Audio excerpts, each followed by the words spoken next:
मित्रों, जैसा कि हम सभी जानते हैं कि इस सृष्टि के पालक श्री हरि विष्णु हैं, जो क्षीर सागर में शेषनाग की शैया पर निवास करते हैं और जिनके वाहन पक्षीराज गरुड़ हैं। वैसे तो भगवान विष्णु की बहुत सारी कथाओं से हमारे धर्मशास्त्र और पुराण भरे पड़े हैं, लेकिन कहीं कहीं पर उनके प्रिय वाहन गरुड़ को लेकर भी कुछ रोचक कथाएं पढ़ने को मिलती हैं। महर्षि कश्यप और विंता के पुत्र पक्षीराज गरुड़ जन्म से मातृभक्त थे।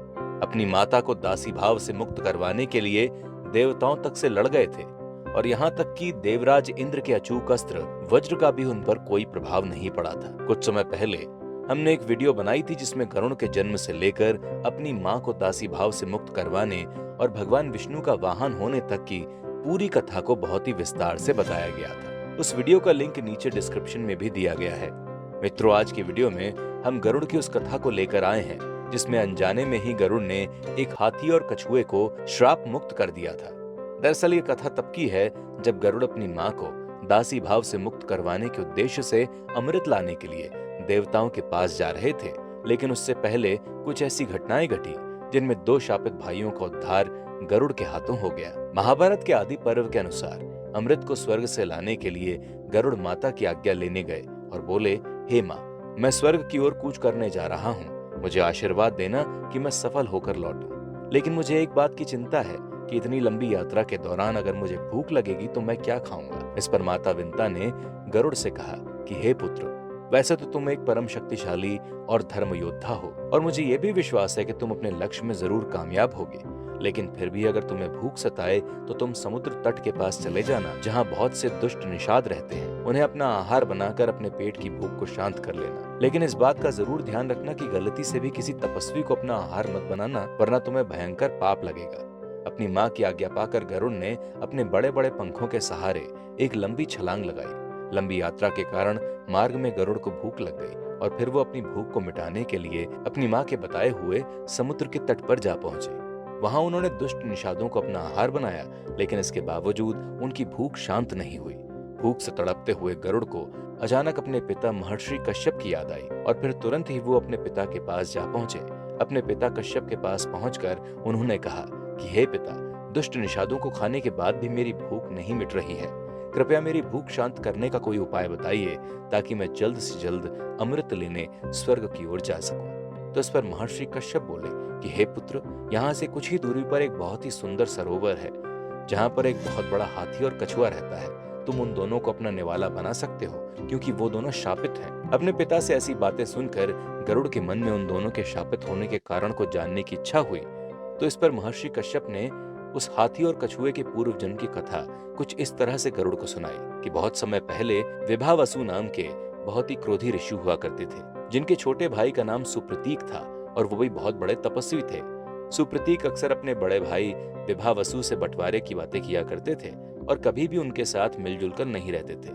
इस बात पर एक दिन विभावसु नाराज हो गए और उन्होंने सुप्रतीक को समझाते हुए कहा कि तुम धन के बहुत ही लालची हो, तुम्हारे लिए धन से बढ़कर कुछ भी नहीं है और इसीलिए तुम इसके मोह में पड़कर सारी संपत्ति का बंटवारा करना चाहते हो। शास्त्रों में कहा गया है कि यह धन ही है जिसकी वजह से भाई भाई आपस में दुश्मन बन जाते हैं। फिर ऐसे मौकों का फायदा उठाकर बाहरी लोग भाइयों की दुश्मनी का फायदा उठाते हैं और यहाँ तक कि भाइयों को आपस में लड़वाने की कोशिश करते रहते हैं। बंटवारे का ख्याल अपने मन से निकाल दो, क्योंकि इसके बाद परिवार टूटकर बिखर जाता है और अंत में पूरा परिवार पतन की ओर चला जाता है। विभावसु की इन बातों को सुनने के बाद भी सुप्रतीक के ऊपर इसका कोई प्रभाव नहीं पड़ा और वो अपनी बातों पर ऐसे ही टिके रहे। इससे विभावसु को बहुत क्रोध आ गया और उन्होंने अपने छोटे भाई को अगले जन्म में हाथी बन जाने का श्राप दे डाला।